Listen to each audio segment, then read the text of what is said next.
Just got home. It's been a long day. Another, 7 o'clock now. Got to work at 7 o'clock this morning. It seems like the same cycle just keeps fucking repeating. And I'm still broke. Got paid today. I'm broke. How is this so normalized right now? Like how, I made a video earlier. I have mostly positive stuff to say. Mostly people are agreeing. But you got people on here like commenting like all kinds of stuff saying, oh, well, maybe you should, go into this, go into a union, fucking do this, do that, man. Fuck that, dude. I just want to fucking live, bro. I just want to survive, man. Like, that's all I'm asking.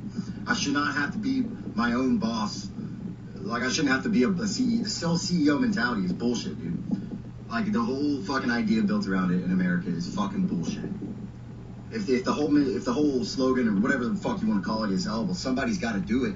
Okay, well, if that's somebody, why can't they just fucking be able to get a livable wage and fucking survive, bro?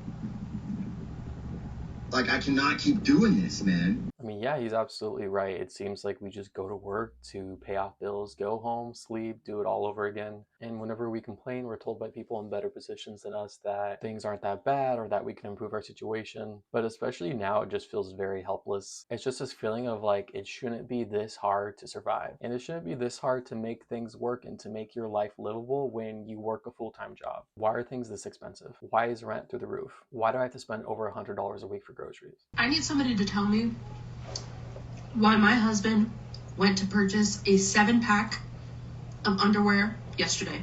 He needs new underwear. Probably hasn't purchased them in years. You know how it is. Tell me why that package of underwear was $42. $42. I was flabbergasted. For 7 pairs of underwear. If I didn't believe before that inflation is real, I sure do now. I'm baffled. I just don't buy clothes anymore. And when I do, believe you me, I'm shopping at Ross, Marshalls, Burlington. I'm never going to pay full price for this type of stuff, especially as we see throughout the years that we're paying more for lesser quality each year. And these big brands want us to pay more for that brand name. But are we getting better quality for that brand name? Or are we just getting a label that's more recognizable? Especially for something like underwear, like why do you need a brand name underwear? Most of the time, no one's going to see your underwear. But just in general, I think people are becoming disillusioned to the whole idea of brand name products, brand name clothes. And as we move into this recession territory, I think we're going to see a lot of people ditching the brands. But what's difficult with this situation is even if you wanted to buy things secondhand, things like underwear, you can't really do that. Same with socks. So I feel like it's just price gouging at that point. Like $42 for a pack of underwear is insane.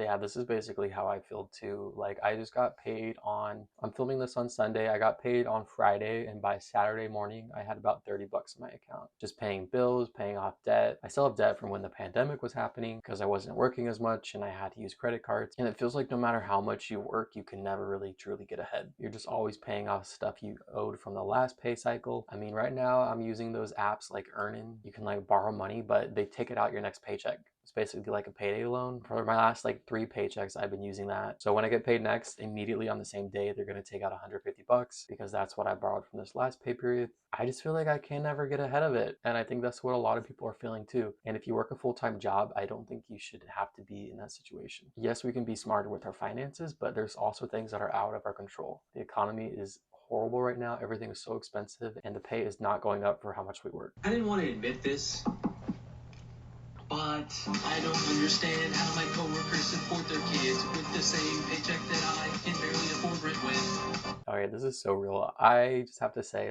shout out to all the parents out there, but I don't think I could do it even in a good economy. It's crazy how I don't have enough money to support myself working full-time. I cannot imagine going through that same thing with kids. The really funny thing about not having any money is that you actually kind of realize how absolutely meaningless it is, and it feels like a game in a way. For the first time in my life, I have negative $100 in my bank account, $0 in savings, and I owe the bank $2,000 on my credit card. So that's maxed out, not an option. Yesterday, I had my roommate Venmo me for his half of the Wi-Fi bill.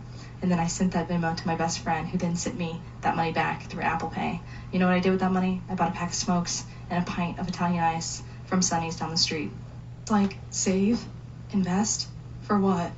Tomorrow, which is never promised? Right. This week, I need breakfast food, so I sold one of my rugs for $40, cash. About to take that $40 to Trader Joe's and tear some shit up. I might call it surviving. I call it living for the now. I call it, practicing at the vitality of life. The beauty of the whole thing is that bills are paid and I have no job. So what are they going to do about it? I definitely appreciate that she's keeping a positive attitude despite the situation we're in economically. But at the end of the day, you shouldn't have to sell your rug in order to afford groceries. Like, that is crazy. But, I commend her. She's doing what she has to do to survive. And what she's saying about it all being a game, it's true. However, once you kind of downsize, and whether you're forced to downsize or it's an actual choice you're making, it does feel a little bit less stressful when you have less responsibilities. For example, I recently sold my car. Altogether, with the car payment, which was around $390, insurance, which was around $150, and gas, I was probably spending over $600 a month just to own that car. I sold it a couple months ago, and I'm lucky I live in a city where I can use public transport, and just not having those reoccurring bills has helped so much with my stress. And I honestly couldn't imagine if I still had that car, because right now, after every paycheck, I'm completely broke, and I definitely would be going into more depth if I still had that car. So yeah, if you can get rid of those big expenses as much as you're able to. I know a lot of people are as fortunate as I am and they don't live in cities where you have public transport, but anywhere you can in your budget, try to find things to take out. I don't want to hear shit that the economy is good right now. The economy is so good, oh my god, we're all the other. No, we're fucking not. My tacos are $3.25 each right now. Each! They used to be $1.75. I just paid $12 for 2 fucking tacos in a medium horchata. I used to be able to get 2 tacos in a large horchata, hand them a $10 bill, and get change back. What the fuck?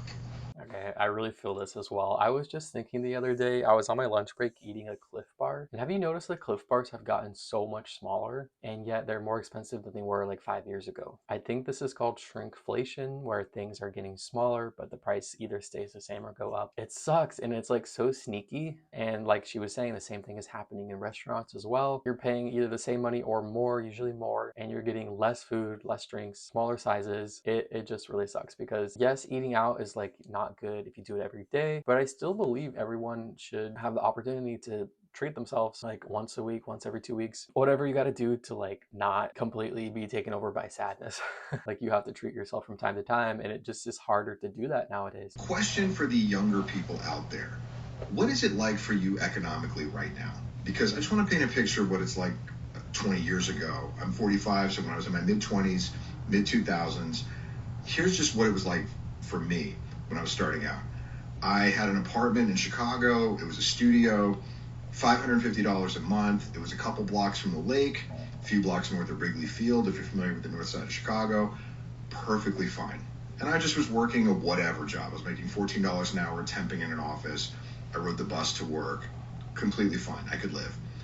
A couple years later, I bought a car, a Hyundai that was not great, but it was fine. It had 20,000 miles on it.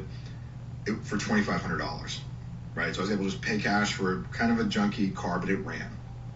Now, that same apartment in Chicago, I was looking it up today, is almost triple the price. Triple, it's $1,500. And you can't even find a car for $2,500 now. I was looking just I wonder what a used car goes for.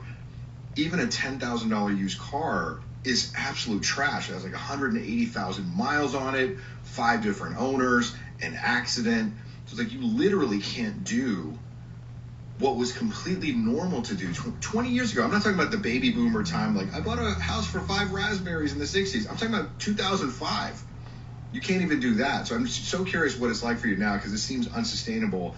I don't know how a young person that's 20, 21 years old is expected to go out into the market and pay $1,700 for their first apartment. But it's a studio. Doesn't even have its own bedroom. Yeah, that just sounds completely fake to me. And I know it's not. I know he's probably telling the truth, but it's just so hard to believe because things are just so different now. Like, I actually pay $500 a month currently, but I am in a very small room, not in a luxurious area at all. But I intentionally chose this place because I wanted to not have that feeling that I'm drowning every month, even though I still am, but like, I didn't want my rent payment to be like half my check anymore. I used to live in a studio apartment in Omaha, Nebraska. It was a brand new building. It was like 400 square feet. I paid $945 a month base rent, extra 75 bucks a month just to park in the parking garage, and then throw in like over 100 bucks for utilities every month. It was horrible, and like, I truly wasn't even happy. I couldn't even afford to buy furniture for the apartment. I was sleeping like on a mattress on the floor. But yeah, what this guy is saying is like 20 years ago, things were pretty good. Like, you could just work a normal job, afford your own place, buy a car outright. Things are just not that way anymore. And I feel like to accomplish those same things that he did 20 years ago, you would either have to already be in a very good financial situation, or you would have to take out a lot of debt, whether it be a car loan, borrowing money for the security deposit and first and last month's rent for an apartment. I mean, everything today is just so dependent on debt and credit. It really feels like that's how they want us to live now. That is all for today, guys. If you like this video, please let me know in the comments below. YouTube thinks you will like this video next, and have a great day.